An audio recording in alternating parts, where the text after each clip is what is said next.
We begin tonight with developing news. A 4-year-old girl has tested positive to coronavirus. She's a close contact of the Logan truck driver who was diagnosed yesterday.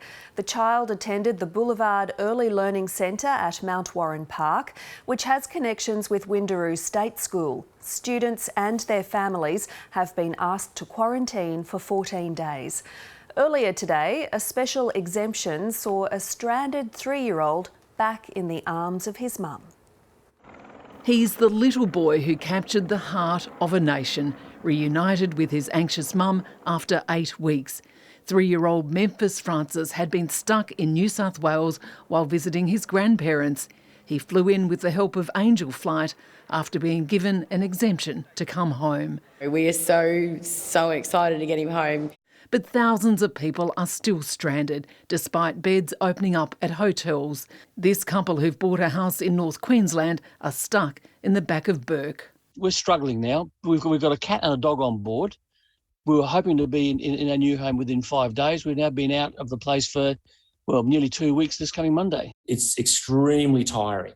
And we're basically staring down the fact of becoming homeless because we cannot afford to stay where we are. And we will run out of money. And eventually we're going to have to walk out the door here with our pets and with nowhere to go.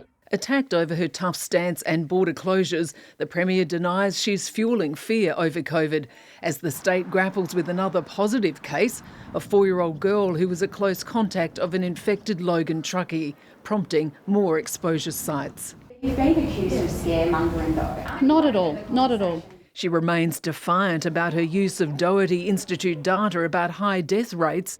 They need to look at best case scenario and worst case scenario.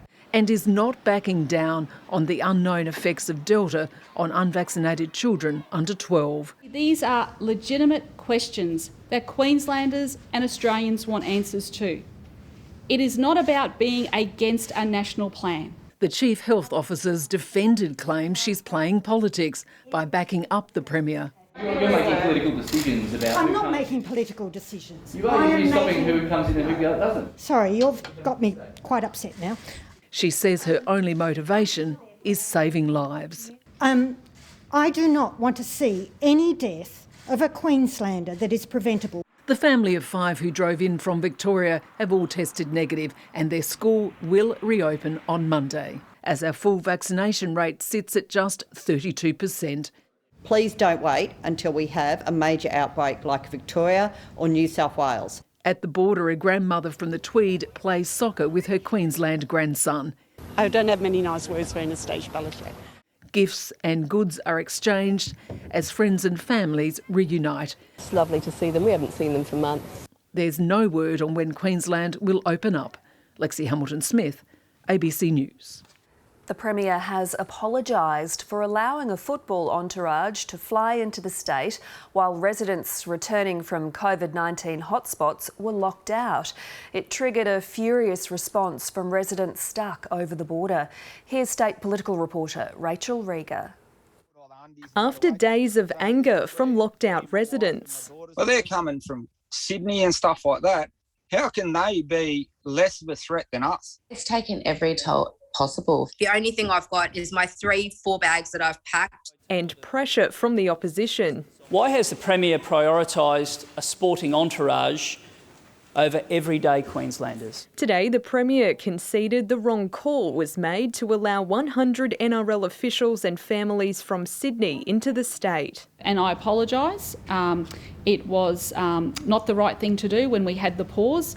It shouldn't have happened. Unfortunately, it did happen. The entourage was in an NRL hub and didn't take up any places in the state quarantine system, but it triggered a furious response from Queenslanders shut out under a 2-week freeze on hotspot arrivals. It shouldn't have happened when we had the reduction happening in our hotels. Ms Palaszczuk admitted it was not good optics. It was not the right look, okay? I accept that. Leadership isn't about what's the right look, it's about doing what's right. And this was a dud decision. Health authorities have been working to free up space in hotels. We've been working very hard over the last week, police and health, to get those that pressure cooker of the hotel caps down. The pause on domestic hotspot arrivals was originally due to lift on Wednesday, but 50 rooms have been freed up for tomorrow. From Monday, 680 rooms will become available and the application process will reopen for those wanting to move or relocate to Queensland. Rachel Rieger, ABC News, Brisbane. In New South Wales, more than 1,400 people have been infected with COVID and another 12 have died. Among them was an unvaccinated woman in her 30s who died at home in Sydney a day after testing positive.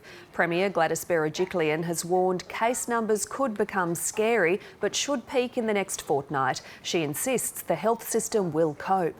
Just because you hear about something done differently, I don't want people to be concerned by that, because that is what is in our pandemic plan. That is what we've planned for, what we've prepared for. 80% of eligible New South Wales residents are expected to have had one dose in 9 days' time.